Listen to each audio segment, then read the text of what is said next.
కాపాలిక, నాకు శక్తిని ప్రసాదించు. వీలైనంత తొందరగా పూజ దగ్గరకు చేరుకుంటాను. అందరికీ నమస్కారం. చెప్పండి అమ్మా, నేను చేయవలసిన పూజ ఏంటో ఇక్కడికి వచ్చిన తర్వాత చెప్తానని మీరే అన్నారు కదా. మా కులదైవం అన్నపూర్ణాదేవి, అలాగే మా ఊరందరి దైవం కూడా. ఒకనాడు ఇవి మా వంశం వారికి ఇదే చోట భూమిలో దొరికాయి. నేటితో 100 సంవత్సరాలు పూర్తయింది.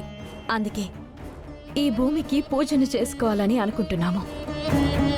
పూజకి సంబంధించిన వస్తువులన్నీ ఇక్కడున్నాయి. శుభం, మంచి కార్యక్రమం. ఇటువంటి గొప్ప పూజలు చేయించుకునేవారికి, చేసిన నాకు ఇరువురికి పుణ్యం దక్కుతుంది. 5 నిమిషాల్లో నా ఏర్పాటు నేను చేసుకుంటాను. అలాగే పూజారి గారు, నేను కూడా వేరే ఏర్పాటు చేసుకునున్నాను. వాటిని తీసుకునొస్తాను. ఈలోపు మీ ఏర్పాట్లు మీరు చేయండి.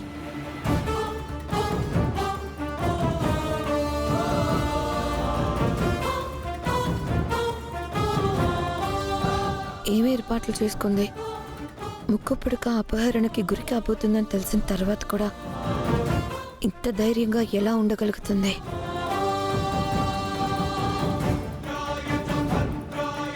ఎందుకమ్మా ఇవి?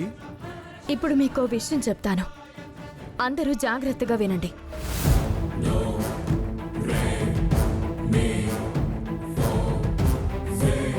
ముక్కు పుడక పండగ నాడు ముక్కు పుడకకే పెద్ద పరీక్ష ఎదురు కాబోతుందని తాళపత్రాలలో రాసుంది. పరీక్ష ఏంటది? అపహరణకు గురి కాబోతుంది. అలా అంటావేంటమ్మా? ఉన్నదంతా మనూరోళ్ళం. మన దైవాన్ని మనం ఎందుకు దొంగిలించుకుంటాం? అవునమ్మా, ముక్కు పుడక మహిమ గురించి అందరికీ తెలిసిన విషయమే. అంత సాహసం మనలో ఎవరు చేస్తారు? మన వల్ల అలాంటి తప్పు జరగదు. ఎప్పటికిప్పుడు బయట నుంచి ఎవరూ వచ్చి మన కళ్ళ ముందు నుంచి దోచుకుపోరు. భయపడకమ్మా. నా అనుమానం మన వాళ్ళ మీద కాదు, ఊరిని పట్టి పీడిస్తున్న దుష్టశక్తి మీద. ఆ దుష్టశక్తి ఏ క్షణంలోనైనా ఇక్కడికి రావచ్చు. ఏదో ఒక రూపంలో మనలో ఎవరిలోనైనా ప్రవేశించొచ్చు. దానికి అంతటి అవకాశం ఇవ్వకూడదు. అందుకే వీటిని అమ్మవారి ముందు పెట్టి పూజించి తీసుకునొచ్చాను. వీటిని అందరూ కట్టుకునుంటే ఆ దుష్టశక్తి ఎవరి దేహంలోకి ప్రవేశించే సాహసం చేయదు. ముక్కు పుడకని కాపాడుకోవడానికి ఇదొక్కటే మార్గం. మంచి పని చేసావమ్మా. ఇందాకటి వరకు నాకు కొంచెం భయం ఉండేది, ఇప్పుడు పోయింది.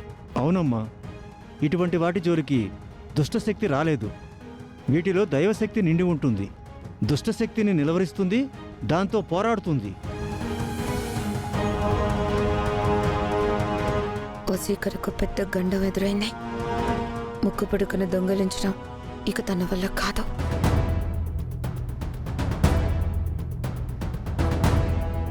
అందరం కట్టుకుని పూజ చేసుకుందాం.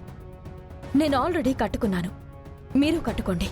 అందరూ కట్టుకుంటారు కానీ మాయ మాత్రం కట్టుకోదు.